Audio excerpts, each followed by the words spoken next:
श्री राधे राधे। श्री कृष्ण लीला चिंतन गतांक से आगे। गोप मंडली शकट समूह के संचालन में लगी है, पर व्रजेंद्र का ध्यान इस ओर सर्वथा नहीं है। उनकी आंखें तो श्याम शिशु को देख रही हैं तथा कान अन्य ग्राम से आई हुई दही बेचकर लौटती हुई कुछ गोपियों की चर्चा सुन रहे हैं। एक गोपी कह रही है, शोभा सिंधु न अनत रहीरी, नंद भवन भरपूर उमग चले, व्रज की बीथन फिरत वहीरी। देखी जाई आज गोकुल में, घर घर बेचत फिरत दहीरी। कह लगी कहों बनाए बहुत विधि, कहत न मुख सेसहु निबहीरी। जसुमति उदर अगाध उदधिते, उपजी ऐसी सबन कहीरी। सूरदास प्रभु इंद्र नीलमणि, व्रज बनिता और लाई गुहीरी। पूतना मोक्ष तथा पूतना के अतीत जन्म की कथा। आश्लेषा नक्षत्र है, विष घटिका की वेला आ गई, मृत्यु योग का भी संयोग हो गया। इतने में ही असुर बल वर्धिनी निशा भी आ पहुंची। इसी से निशाचरी पूतना का यह अनुभव हुआ, मानो उसकी भुजाओं में शत सहस्त्र गिरिशृंगों को तोड़कर एक साथ लेकर उड़ जाने की शक्ति संचारित हो गई। वह इस आवेश में ही उड़ चली, उड़कर व्रजपुर के तरुवल्लरी सुशोभित उपवन में जा पहुंची। राक्षसी ने एक बार विस्फारित नेत्रों से व्रजेंद्र की पुरी को अगणित मणिदीपों के उज्ज्वल निर्मल प्रकाश में चमचम करते धवल आवास ग्रहों को देखा। उसे अतिशय आश्चर्य है कि आज 7 दिन तक यह नंदव्रज उसकी कराल दृष्टि से बचा कैसे रह गया। अब तक वह नगर ग्राम गोष्ठों में घूमती हुई अपने विषमय स्तन का पान कराकर सहस्रों शिशुओं का प्राण अपहरण कर चुकी है। यह प्राण हरण का खेल खेलती हुई प्रतिदिन ही अनेकों बार इस उपवन की सीमा तक आ पहुंची है, पर एक बार भी नंदव्रज की ओर उसका ध्यान क्यों आकर्षित नहीं हुआ। इतना ही नहीं, वह सुन भी चुकी है कि जिस क्षण आकाश चारिणी उन अष्टभुजा देवी ने कंस को सावधान किया, उससे कुछ ही पूर्व उसी रात्रि में व्रजराज नंद को एक अतिशय सुंदर पुत्र हुआ है। और तो क्या, इस पुत्र का प्राण हरण करने के लिए कंस ने विशेष रूप से आज्ञा भी दी थी। पर इन बातों को निरंतर 7 दिन तक वह भूली क्यों रही। एक बार भी तो ये बातें उसकी स्मृति पथ में नहीं आईं। ऐसा हुआ ही क्यों। इन बातों की मीमांसा करने में राक्षसी ने बड़ा प्रयास किया, पर सभी निष्फल, सभी व्यर्थ। वह कारण ढूंढ न सकी, ढूंढ सकती भी नहीं, क्योंकि शिशुरूपधारी गोलोक बिहारी नराकृति परब्रह्म पुरुषोत्तम भगवान की अचिंत्य लीला महाशक्ति के प्रभाव से ही ये बातें घटित हुई हैं। राक्षसी की दृष्टि महामहिम भगवान की, उनकी लीला शक्ति की योजना का वास्तविक अनुसंधान पा ही कैसे सकती है। अब तक उसने अगणित बालकों की हत्या अवश्य की है, पर किन बालकों की? केवल उन्हीं की जो नर के आवरण में क्रूर राक्षस थे।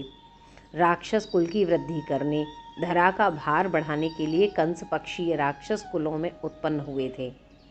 वह अब तक एक भी ऐसे शिशु को स्पर्श तक नहीं कर सकी है जो भगवदाश्रित कुल में भक्त कुल की परंपरा वृद्धि करने आया है। लीला शक्ति की प्रेरणा से कंटकेनैव कटकम की तरह उसके द्वारा तो धरा का भार ही हल्का हुआ है, किंतु इस रहस्य को वह नहीं जान सकती, तथा अभी वह पूतना यह समझ ही नहीं सकती कि उसी लीला शक्ति के संचालन में ही वह आज नंद गोकुल की चिन्मय भूमि को स्पर्श करने में, उसमें प्रवेश पाने में समर्थ हो सकी है। अन्यथा यह नियम है कि असुरों का, आसुरी शक्ति का प्रवेश तो वहीं संभव है जहाँ भक्तजन पालक श्रीहरि के समस्त विघ्न बाधाहारी परम मंगलमय नामों एवं गुणों के श्रवण कीर्तन आदि नहीं होते। हरिनाम गुण परिपूरित देश में तो आसुरी छाया तक नहीं पड़ सकती। यह तो है उनके नाम गुण आदि की महिमा। यहाँ इस नंद गोकुल में तो वे स्वयं पधारे हुए हैं, गोकुल का अणु अणु तद्रप हो चुका है। ऐसे गोकुल में राक्षसी पूतना आ ही कैसे सकती है? पर अब विलंब का अवसर नहीं। नंद प्रासाद मानो पूतना को अपनी ओर खींच रहा है। वह यातुधानी नंद नंदन के प्राण हरने के लिए आतुर हो उठी। उसने ब्रजपुर के बहिर् द्वार यानी नगर फाटक की ओर दृष्टि डाली। दीख पड़ा, अत्यंत बलिष्ठ बहुत से गोप धनुष पर प्रत्यंचा चढ़ाए बाण हाथ में लिए प्रहरी का कार्य कर रहे हैं। वे अतिशय सजग हैं। उनके मुख पर एक अद्भुत तेज है। ऐसे विलक्षण मानवीय तेज का दर्शन राक्षसी ने पहली बार किया। वह आज जीवन में प्रथम बार ही हतप्रभ हुई। मानो एक ही क्षण में उसने उसके कराल विकराल विशाल अवयवों की शक्ति किसी ने हर ली हो। वह विचार में पड़ जाती है, ऐसे भयंकर शरीर को लिए हुए इन प्रहरियों के बीच से सकुशल व्रज प्रदेश में कदापि संभव नहीं। दृष्टि पथ में आते ही उनके तीक्ष्ण बाण से धराशायिनी बना ही देंगे। अंतरिक्ष के पथ से भी जाना संभव नहीं। यहाँ तक तो आ गई, पर आगे इस पथ से भी बढ़ना अत्यंत भयावह है, क्योंकि आज एक नई आश्चर्यमयी बात हो रही है। अंतरिक्ष में रहने पर भी उसके शरीर की भयंकर आकृति व्रजपुर के निर्मल भूभाग पर सर्वथा स्पष्ट प्रतिबिंबित हो जाती है, तथा इस छाया के सहारे ही मंत्रपूत बाणों से उसका विद्ध हो जाना अनिवार्य है। इस उधेड़-बुन में पथ न पाकर मायाविनी ने मायाधिष्ठात्री का स्मरण किया। बस स्मरण करते ही उद्देश्य सिद्ध हो गया, क्योंकि मायाधिष्ठात्री ब्रजेंद्र नंदन की अचिंत्य लीला महाशक्ति योग माया की एक आवरिका शक्ति है। यातुधानी ने प्रकारांतर से लीला शक्ति का ही आवाहन कर लिया। मायाविनी की माया जागृत हो उठी। दूसरे ही क्षण उसके भयानक अवयव एक अतिशय मनोहर सुंदर 16 वर्षीया रमणी के रूप में परिणत हो गई। शरीर से सौंदर्य का स्रोत झरने लगा। मानो उर्वशी, अलम्बुषा, रंभा, घृताची, मेनका, प्रमलोचा, चित्रलेखा, तिलोत्तमा इन सुरपुर वासिनी अप्सराओं का समस्त सौंदर्य एकत्र होकर पूतना के इस शरीर में आ गया हो। इतना निराला सुंदर रूप प्रकाशित हुआ।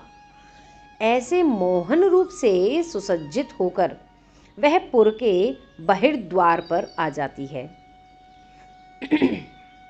गोप प्रहरी गण चित्र लिखे से शांत स्थिर देखते ही रह जाते हैं और वह नंद भवन की ओर चल पड़ती है। वे प्रहरी कल्पना राज्य में जाकर सोचने लगते हैं, क्या यह रमणी दुष्पघर्ष ब्रजपुर देवता का मूर्त रूप है, अथवा स्वयं शोभामयी त्रैलोक्य लक्ष्मी ही है। जलधर विहीन गौरवर्णा विद्युल्लताएं ही घन होकर इस रूप में आई हैं क्या, किंवा चंद्र विरहित सुशीतल चंद्रिका ही रमणी बनकर आ गई है। नंद भवन की ओर जाती हुई पूतना को गोपांगनाओं ने भी देखा। उसकी लहराती हुई सुंदर वेणी में मल्लिका पुष्प गुंफित हैं। वृहत नितंब भार एवं वक्षस्थल के कारण रमणी प्रशोदरी है। सुंदर वस्त्र से उसके समस्त अंग आच्छादित हैं। हिलते हुए कर्ण कुंडलों की आभा से केश राशि दमक रही है। ऐसी दमकती हुई कुंतल राशि से उसका मुख अलंकृत है। होठों पर रम्य मंद मुस्कान है। स्मित समन्वित वक्र कटाक्ष विक्षेप से ब्रजवासियों का मन हरण सा करती हुई एक हाथ से कमल पुष्प घुमाती हुई वह मंथर गति से चली जा रही है। गोपियों ने समझा, आश्रय ढूंढती हुई संपदाधिष्ठात्री श्री स्वयं आई हैं। व्रजेश तनय को सर्वोत्तम आश्रय यानी पति रक्षक जानकर उन्हें देखने आई हैं, वरण करने आई हैं। इस प्रकार सभी विमुग्ध हो गए। किसी ने उसे नहीं रोका। निर्बाध वह वहाँ जा पहुँचती है जहाँ ब्रजरानी शिशु को लाड़ लड़ा रही है। बैठी होती जसोदा मंदिर, हुलरावती सुत श्याम कन्हाई, प्रगट भई तह आई पूतना, प्रेरित काल अवध निराई। आज दिन में ब्रजरानी ने अपने शिशु का पलना झूलन उत्सव किया था। कनक रतन मणिपालनो गढ़यो काम सुतहार। विविध खिलौना भांत के गजमुक्ता चहुधार। जननी उबटे अनहवाए के अतिक्रम सो लये गोद। पौढ़ाए पटपाल ने शिशु निरख निरख मनमोद। अति कोमल दिन सात के अधर चरण कर लाल। सूर श्याम छवि अरुणता निरख हर्ष ब्रजवाल। जय जय श्री राधे श्याम।